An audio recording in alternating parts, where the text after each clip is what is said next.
All right, boys and girls, this is gonna be a quick one. Let's talk about the brand new Sony A7R Mark IV. But first,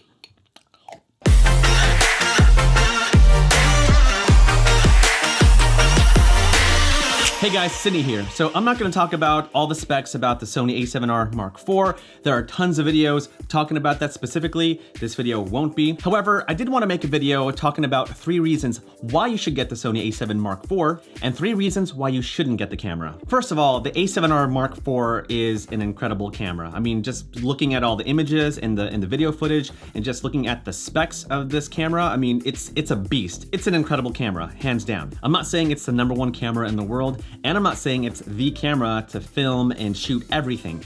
It's not. Everybody's different. Every piece of gear is different, and it all depends on what kind of things that you shoot will determine what kind of camera will suit you best. I just want to make that clear. But if you did want to get the Sony A7R Mark IV, here are 3 reasons why. Number 1, megapixels. 61 megapixels. That's like medium format status. Now, all those megapixels are great. They're not for everybody. It's definitely not necessary. But if your livelihood is photography, like you shoot weddings, landscapes, portraits, and especially if you print those photos, then having a higher megapixel camera is ideal for your line of work. Having that said, the Sony A7R Mark III is plenty fine as well. Heck, even the A7 III is more than good enough for print. But if you're the type of photographer that needs to zoom in on your images and then print them later, then having a camera that shoots 61 megapixels is probably a good idea to have. Now that's 61 megapixels full frame, but if you shoot in crop mode, that's 26 megapixels. And that's more megapixels than what the A7 III can shoot. So even in crop mode, the A7R Mark IV does better than the A7 III. Reason number 2,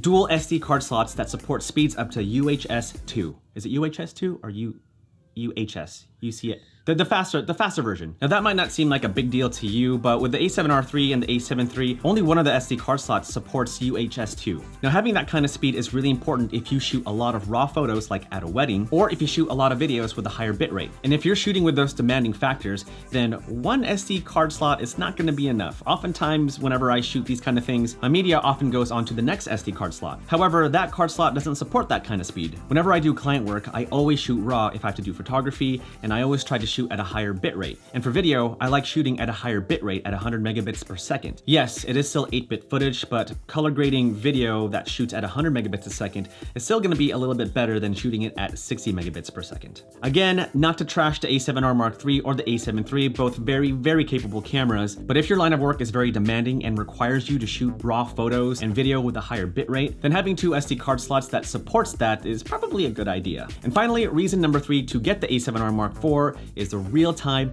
eye tracking for video. This is huge because it goes way beyond the contrast and face detection from the A7R Mark III and the A7 III. Those cameras and even the Sony A6400, they kind of have to guess as far as which object to track and keep in focus. Although the A6400 has face detection, and so there's that. Regardless, having a camera that specifically tracks the eye is huge when it comes to video. If you shoot live events like weddings or a fashion show, or if you're shooting a narrative film and you don't have a focus puller to pull focus, then the A7R Mark IV might be the camera for you if you want to keep the eyes of your subject consistently focused. Again, not to trash the A7R Mark III, the A7 III, A6500, or A6400, autofocus on those cameras are great. It's just that the A7R Mark IV is better. Okay, little break.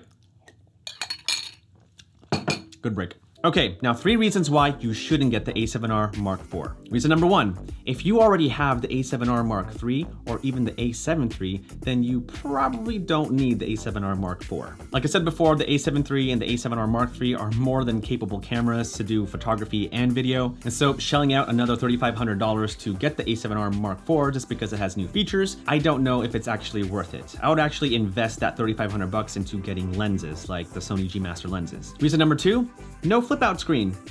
Come on! The A6400 was great because it does have the flippity-uppity screen. I mean, I'm shooting with it right now, and having a flip-up screen is incredibly helpful, especially if you're vlogging. Not a big deal, but come on. And finally, reason number 3, the video features on the A7R Mark IV have not really improved. I mean, other than the real-time eye tracking, like that's really cool. But you'd expect cameras these days to shoot at 4K 60 or 10-bit, or just something that makes the video features on a mirrorless camera like the A7R Mark IV worth spending $3,500 to get. I think Sony is holding out on the A7S Mark III for those kind of features. I mean, who knows when that camera will be released? But it was surprisingly disappointing that the A7R Mark IV didn't enhance their video features.